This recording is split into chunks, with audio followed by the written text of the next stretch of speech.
नमस्कार, मैं मानसी। आप देख रहे हैं जन उजाला न्यूज। लोकसभा चुनाव में जस्ट पहले केंद्र की मोदी सरकार का एक ऐसा फैसला सामने आया जिससे एक बार फिर देश भर में नई बहस छिड़ गई है। बता दें कि केंद्र की मोदी सरकार ने नागरिकता संशोधन कानून का नोटिफिकेशन जारी कर दिया है। सर, सीए को लेकर जो कल भारत सरकार का नोटिफिकेशन जारी, किस तरीके से देखते हैं सर पूरे भारत में सीए को लेकर? आज़ाद भारत के इतिहास में माननीय प्रधानमंत्री आदरणीय नरेंद्र मोदी जी के नेतृत्व में जो ये सीए का कानून लाया गया, ये अभूतपूर्व है, ऐतिहासिक है। इसके तहत अब 3 पड़ोसी देश पाकिस्तान, अफगानिस्तान और बांग्लादेश के अल्पसंख्यकों को भारत की नागरिकता मिल सकती है। इसके लिए उन्हें केंद्र सरकार द्वारा तैयार किए गए ऑनलाइन पोर्टल पर आवेदन करना होगा। आपको यह भी बता दें कि इसमें अफगानिस्तान, पाकिस्तान और बांग्लादेश में आने वाले 6 अल्पसंख्यकों यानी कि हिंदू, ईसाई, सिख, जैन, बौद्ध और पारसियों को भारत की नागरिकता देने का प्रावधान किया गया है। वहीं इस बड़ी खबर को लेकर जन उजाला संवाददाता आशना श्रीवास्तव ने कुछ प्रोफेसर से बात की।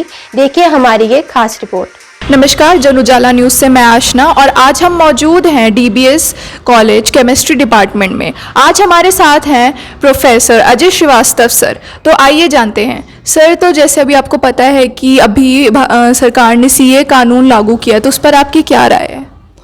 ये बहुत अच्छी चीज़ है सीए। इसके लिए सरकार हमारी 4 सालों से प्रयास कर रही थी और अब इसको इम्प्लीमेंट किया है। और ये उन लोगों के लिए जो हमारे नॉन मुस्लिम्स प्रताड़ित हैं 3 देशों के, हमारे नाइबरिंग कंट्रीज़ के, अफगानिस्तान, पाकिस्तान और बांग्लादेश से, उनके लिए है। और उनको नागरिकता दी जाएगी जिनके पास कोई डॉक्यूमेंट नहीं है, जो वहाँ से सामान छीन करके मारपीट करके भगा दिए गए, उनके पास कोई डॉक्यूमेंट नहीं, उनको नागरिकता देने के बारे में सरकार ने एक पहल की है और ये बहुत अच्छी चीज़ है।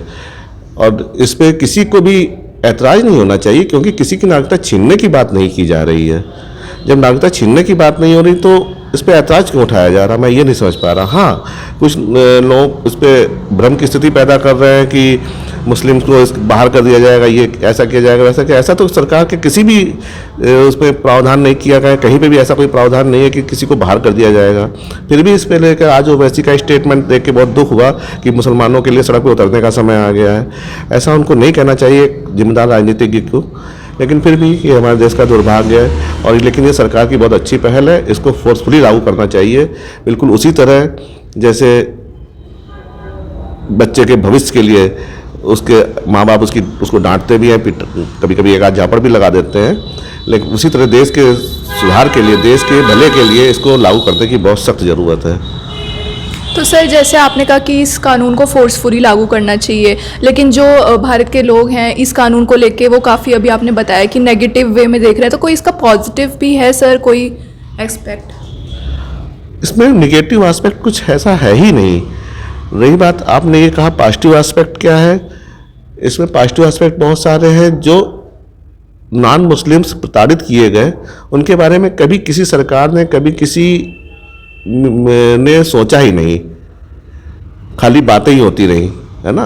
और आज उनकी स्थिति देखें, जो अपना घर बार छोड़ कर लूटपाट करके भगा दिए गए, उनकी स्थिति आज इतनी ख़राब है, वो लेबरी तक नहीं कर पा रहे हैं हिंदुस्तान में रह करके। तो उनके बारे में अगर इस सरकार को सोच रही है तो कोई गलत नहीं कर रही है। अभी हमारे साथ मौजूद हैं professor Atal Bihari Vajpayee sir. Sir, जैसे कि अभी सीए कानून लागू हुआ है, तो उस पर आपकी क्या राय है? कानून लागू तो अभी कल ही हुआ है, लेकिन पारित तो 2019 में हो गया था। उस समय कुछ परिस्थितियां ऐसी बनी जिससे कुछ सरकार को पीछे हटना पड़ा।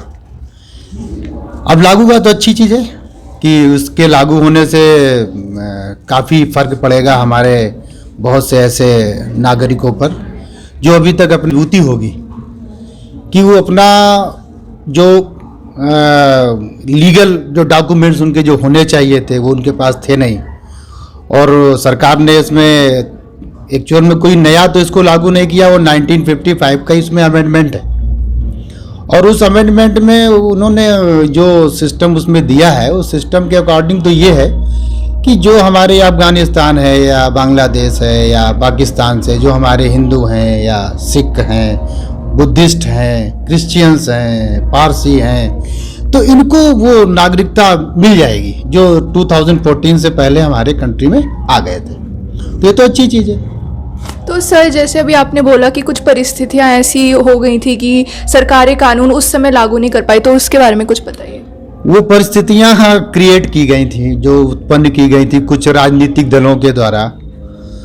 तो वो राजनीतिक दलों ने उनको समझाया नहीं अच्छे तरीके से कि नहीं भाई, इसमें आपका कोई अहित नहीं है, और उसमें से कि हम सब मुस्लिम में हैं या अन्य जो लोग हैं कि भगा दिए जाएंगे, वो सब चले जाएंगे, ऐसा नहीं है, ऐसा कुछ नहीं है। जो हमारे देश का कंट्री में जो भी नागरिक है उसकी तो नागरिकता सुरक्षित है। वो तो ऐसा है ही नहीं कि वो हमारे देश का नागरिक नहीं होगा। लेकिन जो उस नागरिकता से वंचित थे और वो इनलीगल तरीके से हमारे देश में रह रहे थे, तो अभी तक उनके पास ये पावर नहीं थी कि हम वोटिंग कर सकें या जो भी सरकारी योजनाएं हैं हम उन योजनाओं का लाभ उनको दे सकें। तो वो बेचारे प्रताड़ित व्यक्ति हैं जो उनको वहाँ पर उनको जो धार्मिक आज़ादी नहीं थी। तो हमारे हिसाब से तो उस टाइम का जो समझाना था जो ये जो पार्टीज हैं वो सही नहीं था। अब शायद पब्लिक इस बात को समझ चुकी है, इसीलिए बहुत कोई खास इसका रिएक्शन नहीं हुआ है, और छोटा मोटा तो रिएक्शन होता रहता है। आज हमारे साथ मौजूद हैं डॉक्टर जितेंद्र सिन्हा सर। तो आइए जानते हैं सर, जैसे कि आपको पता है अभी हाल ही में सीए कानून लागू हो गया है, तो इस पर आपकी क्या राय है? ये सीए कानून जो है कल ही लागू हुआ है और ये देश के लिए बहुत अच्छा है। इसमें कह सकते हैं कि कोई भी नकारात्मक चीज नहीं दिया गया है। आप कह सकते हैं कि जितने भी हिंदू धर्म हो या जैन हो, बौद्ध हो, ईसाई हो, ये सभी को इसमें जोड़ा गया है, इंक्लूड किया गया है। और 2014 के बाद जो भी भारत में रहे हैं यहाँ पर, ठीक है, इन सभी को नागरिकता देने का बात किया गया है। कई लोगों का विरोध हो रहा है कि इसमें मुस्लिम को नहीं जोड़ा गया है। तो निसंदेह इसमें क्या है कि जिसको जोड़ा गया है वो आप कह सकते हैं कि भारत के जो इसमें जोड़ा गया है उसमें कह सकते हैं पाकिस्तान, बांग्लादेश और अफगानिस्तान, ये सारे देश का जो मेन धर्मों के आधार पर बनाया गया था मुस्लिम धर्म पे। तो इसमें निसंदेह मुस्लिमों को नहीं जोड़ा गया है, तो इसमें कोई बहुत बड़ी बात नहीं है। जैसा कि आपने देखा कि प्रोफेसर्स ने सीएए कानून के समर्थन करते हुए सरकार के इस कदम को सही बताया है। ऐसे ही खास खबरों के लिए हमारे साथ बने रहिए। तब तक के लिए धन्यवाद।